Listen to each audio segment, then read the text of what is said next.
Good morning, my friends. This is Coffee Talk with a twist.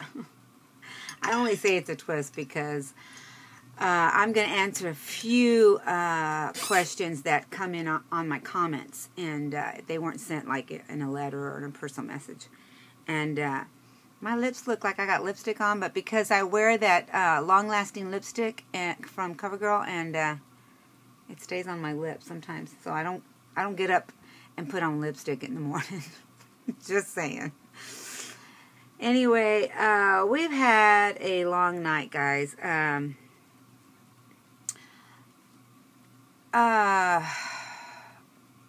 Just letting you guys know, things in this world is not getting any better. Some things get just a little bit worse. My husband's family, he was adopted. And he has two other brother and sister that are adopted. And his mom passed away a couple of years ago. Or was it last year? I don't even remember. She's such a sweet lady. Anyway, they stayed with the home. And yesterday we got some news that on Saturday, it was a gang, four people, home invaded them. A girl went to the door, and my sister-in-law thought it was, just somebody she knew, or, somebody looking for, on a ranch, you don't know who comes up at your door. You have to be very, very careful. And she opens the door, and some men were behind her and pushed themselves through and beat my brother-in-law and his wife. My sister-in-law also lives on the property, happened not to be there, but they went into her little mobile home and took everything they could, computer, TV, everything. And my brother-in-law was not so lucky. They had pipes and guns. And my sister-in-law was told to shut up. They threw her down to the ground and started kicking her. So she has two black eyes and a broken arm. They beat her with a pipe and busted her elbow. And my brother-in-law's face got smashed in from beating him. Now, my brother-in-law already, he's in a wheelchair, and he has crutches. He has always had some issues with one of his legs, and for them to do that and see him on crutches, they knocked the crutches they knocked his crutches off of him, threw him to the ground. Well, he fell to the ground, and then they started beating him for no reason. They weren't like trying to protect themselves. They were just like, "What's going on?" They didn't know what was going on. They just got beat, and they asked him to give them all their money. Well, we're poor people. We don't have money. And so they took everything they could. They showed them where the silverware was, because my mother-in-law had silverware from back in the day. And they took their rings. They took my mother-in-law and father-in-law's rings from in the 30s, their graduation rings and college rings and whatever they could find. Anyway, that's just, like the young people say, that's just messed up. So, you just have to be careful who you allow to come into your home nowadays, really. It's just that serious. That serious. Anyway, this was not going to be just about that. I was going to answer some questions really quick while I was here. Someone asked me, do I wear my hair down? I try not to. I don't like it. Well, in the wintertime I will. Every once in a while I'll clip it up. I don't have very many clips, but the ones I have, they do hold my hair up. And in the summertime, no way. It's in a ponytail most of the time, and it's up like I showed you guys. I have the other way where I don't twist it just up on top. I'll twist it underneath, and it looks like a big bulb. And that keeps just the heat from the back of my neck, especially when I'm walking. In fact, I'm going to go walking right now. And today's supposed to be the hottest day of the week. There was another question. See, I'm not prepared. I got sidetracked. There was another question. Oh, someone asked. Excuse me, my throat dries out really quick. Someone asked about relationships. What is it about? She's asking, without going through the whole comment, she's asking how Eric and I, how we've weathered the storm, I guess, basically. You know, everyone has their personalities. They do. And your husband or your boyfriend or whoever you're at, because I say, in my situation, I'm from Texas. If you've been with somebody 6 months, that's your husband, that's your wife. Just old school me. But that's the way I believe. So anyway,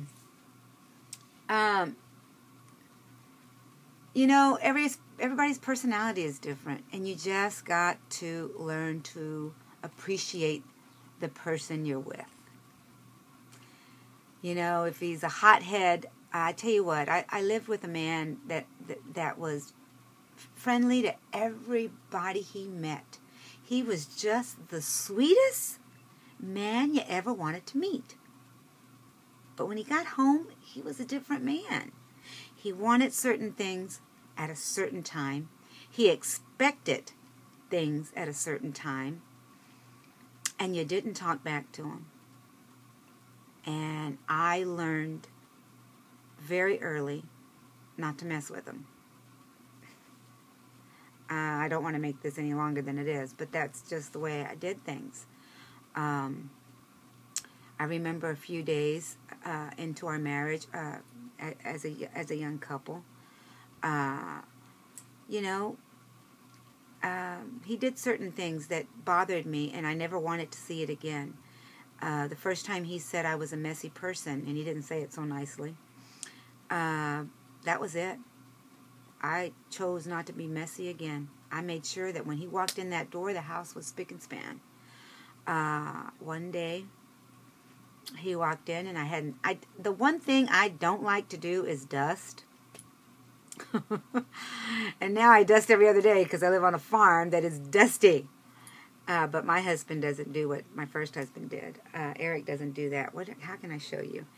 He came in the house, and he I guess the sun was hitting something, and he went like that to my furniture and said, "You ain't had time to dust? When are you going to find time to dust?" And I was like, so after, you know, I was the type of person that, you know, you don't have to tell me but once. And I refused to be told again that I had a dirty house, or that there was dust, or, you know, and today it still bothers me because I live on a ranch, and when people come to my house, I want to make sure all the dust is off and all the cobwebs, because, you know, when you're on a farm, you get cobwebs. Anyway, make long story short, I learned to, you know, to me that was a type of abuse, but I didn't know it at the time. I learned to be like this always, and it's, you know, it would frighten me. It would make me nervous that he was going to come home and find something wrong with me, or wrong with, because I always thought it was me. You know, you always go back to you. In our relationship now, I said all that to say this. In our relationship now, I remember the first time Blue Eyes brought me a cup of coffee on our honeymoon. And it scared me. I was like, oh, I didn't get up to give him coffee. Because my first husband, I'm at 9 minutes, guys. I'm trying to make this as short as possible. But my first husband, he threw me off the bed on our honeymoon. He said, oh, he wanted breakfast. And I said, okay. And I rolled over. It was still dark outside. And he threw me off the bed and said, and stood like this. He was 6'3", by the way. And he said, "There's one thing I'll always expect from you." He said, "I'll expect breakfast." He said, "I don't care about any other you'll make dinner and you'll make lunch and dinner, but I expect breakfast." And I got up. Of course, I burnt the breakfast because I was that nervous. But let me tell you, for 18 years, he had breakfast, no matter what time he walked in. If it was 2 in the morning because he was a musician on the weekends, he had breakfast. I learned to have things ready and available at any moment. I can make you dinner, I can make you breakfast, I can make you lunch. You can just walk in my house. You want something to eat? I got it ready.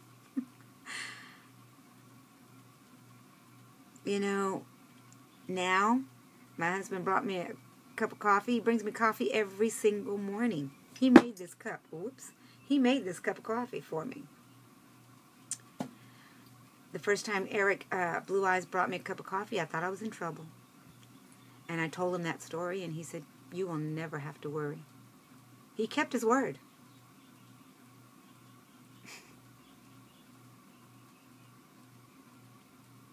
I get emotional because, we're poor people, again.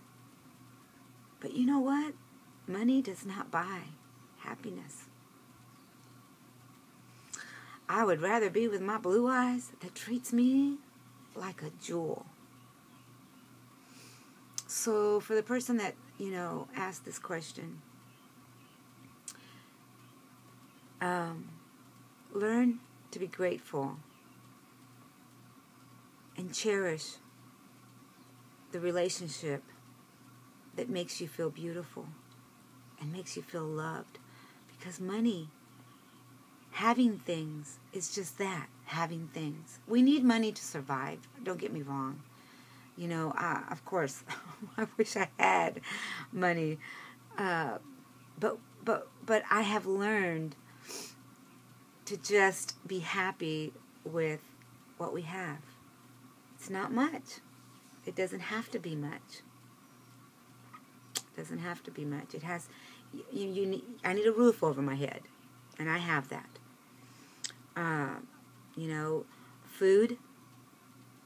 I don't eat much, and Blue Eyes. I love this relationship with a weight loss patient. Weight loss surgery patient, because we really don't. We just need our the basics, right? So, anyway, I don't know if I answered the question. You guys, you know how this works. Any coffee talk, you chime right on in. And I know I gave you, bad news about my family. Just keep praying for them. My brother-in-law is in the hospital right now. And my sister-in-law is home. She's not, of course, she's scared. She doesn't want to be in that house. You never know when they'll come back. And watch the door, guys. I have 2 dogs, and the big one does not allow anybody to come near. But like my sister-in-law said, it just takes, they could if they had an animal, they would have shot it in a second because they had guns. So be careful, people. Be careful, my friends. Don't allow just anybody in your house, or kids, especially right now, kids or friends of a friend to come. Be very careful. Be very, very careful. I love you guys. Sorry, it's 14 minutes.